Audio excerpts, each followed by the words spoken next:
విజయవాడ ఇబ్రహీంపట్నంలో 35 లీటర్ల టిన్లు 95 డబ్బాలను ఎక్సైజ్ అధికారులు స్వాధీనం చేసుకున్నారు.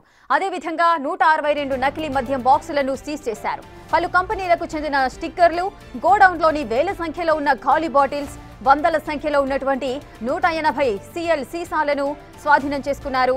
ఇక సీల్ చేయడానికి వాడే మిషనరీని సైతం సీజ్ చేసినట్లుగా అధికారులు తెలిపారు.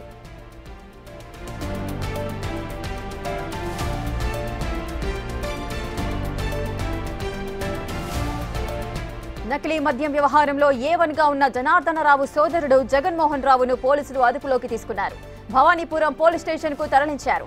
ప్రస్తుతం జగన్మోహన్ రావును ఎక్సైజ్ అధికారులు రహస్యంగా విచారిస్తున్నారు.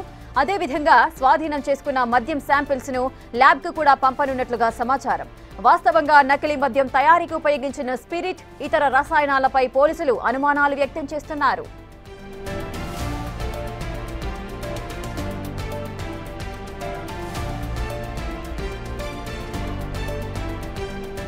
ఇదే అంశంపై మరింత సమాచారం మా ప్రతినిధి శివ అందిస్తారు.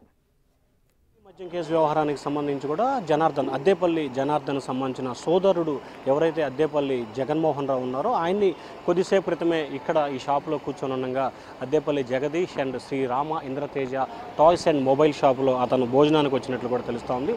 ఆ సమయంలో అతను అదుపులో తీసుకున్నట్లు కూడా తెలుస్తూ ఉంది. అయితే ఆ సమయంలో అతను ఇక్కడ ఉన్నట్లుగా గుర్తించారు.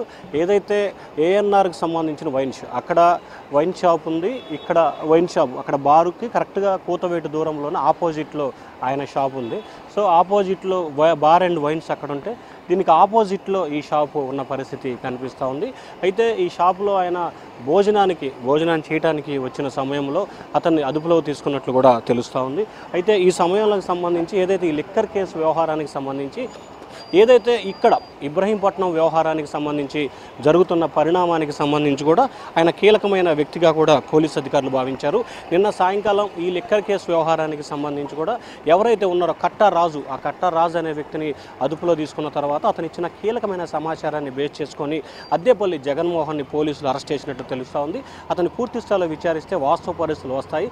అతని పాత్ర ఎంతవరకు ఉంది ఏమిటి అనే దానికి సంబంధించి కూడా పూర్తి వివరాలను పోలీసులు రాబట్టే పరిస్థితి కనిపిస్తోంది. ప్రస్తుతం అతను భవానీపురం ఎక్సైజ్ పోలీస్ స్టేషన్లో కూడా ఉన్నట్లు తెలుస్తూ ఉంది.